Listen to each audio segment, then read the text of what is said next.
เงินมันหลายเหรอเงินมันเอาเลย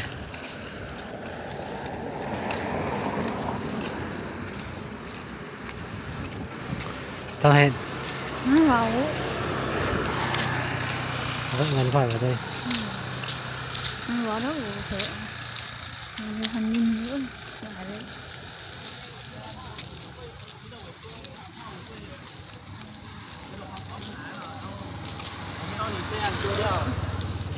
ไม่ได้คนเวียดคนจีนได้เอามาเนี่ยคนดูคนถึงฝรั่งจน